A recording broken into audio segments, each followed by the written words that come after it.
My name is Keith Collister. I'm the group economist here at Sandals Group, which you've all heard of as a leading tourism player. But I also chair our Economic Affairs and Taxation Committee at the Chamber of Commerce here, and I'm also sometimes a journalist. But I'm not used to being on the other side of the camera, but hey, it's nice to be here.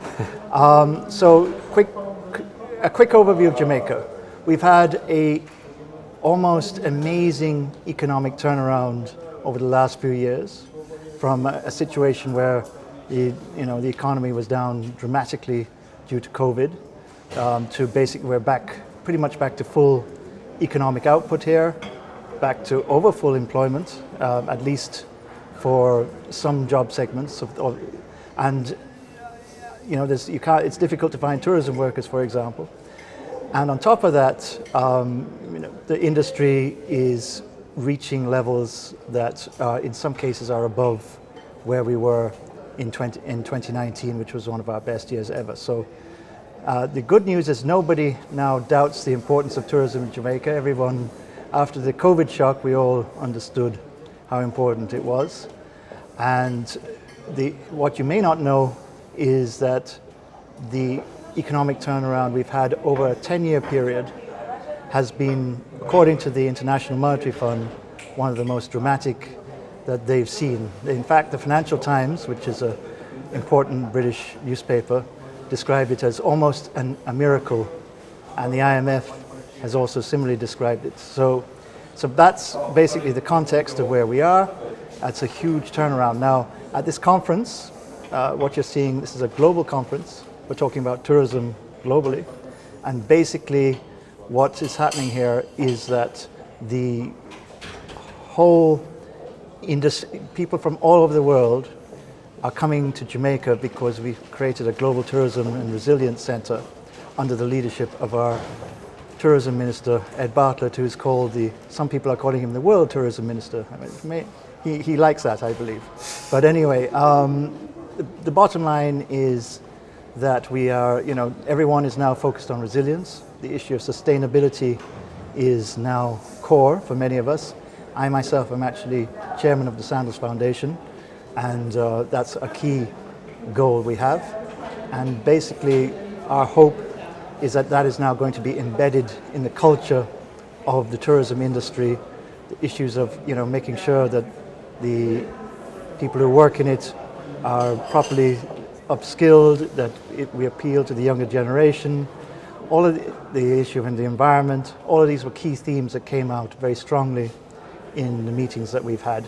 And most interestingly, I thought, was the number of ministers of tourism, particularly from the Caribbean and Africa, that came, that you can see that there's a real global industry in terms of, and you also had the major cruise lines appearing.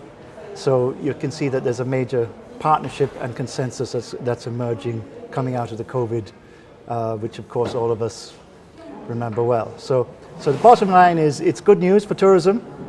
Global tourism is recovering, and the Caribbean is recovering faster than anybody else, according to Forward Keys, and Africa's not far behind. So basically we've got the number 1 and 2 tourism recovering areas.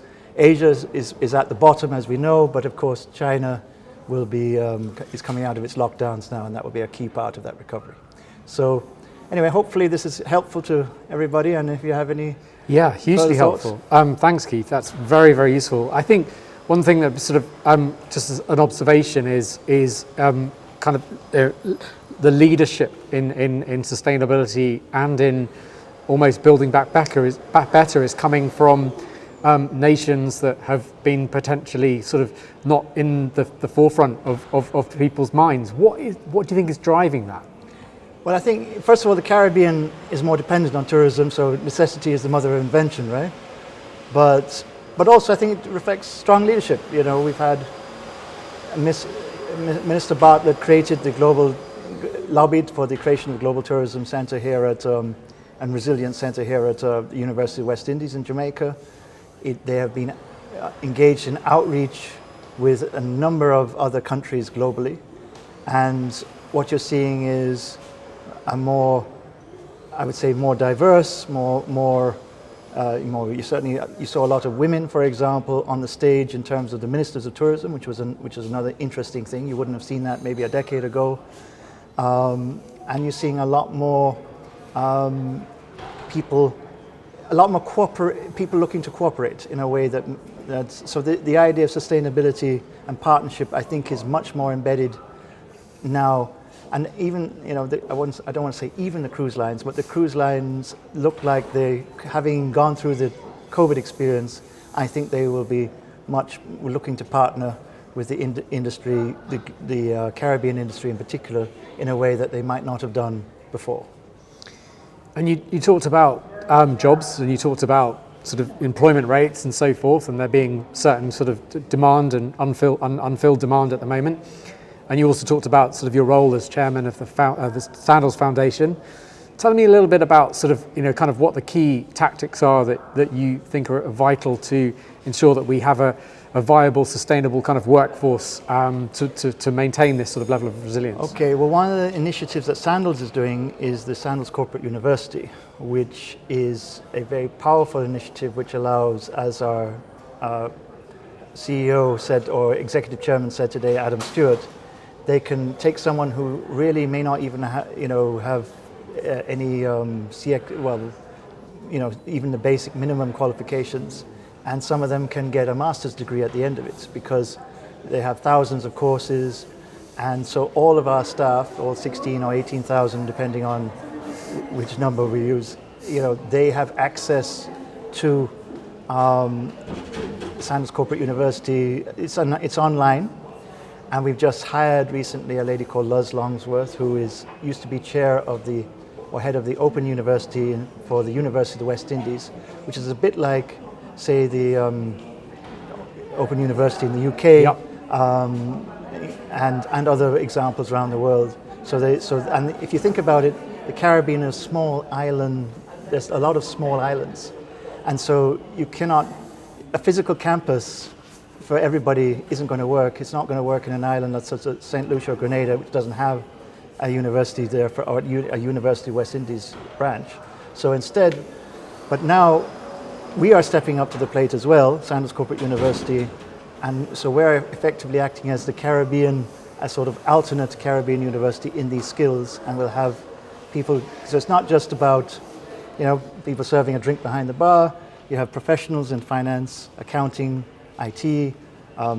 Basically, it's like a village that you're going to learn from in all these different disciplines. So yes, we still have probably most of them are people who reach out and touch you personally, but the amount of professionals, as Mr. Stewart, his father, always used to say, that we employ is huge, and it's always growing, and that drives up the skills in the region.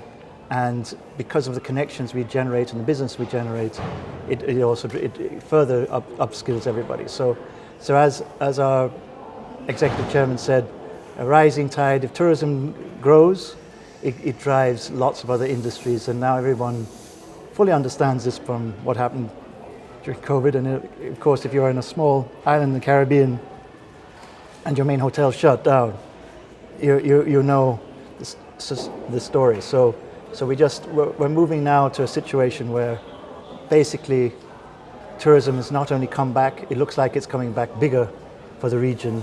It looks like the region is going to be more firmly embedded in the global tourism market than even before, and this will have positive impact for people of this region.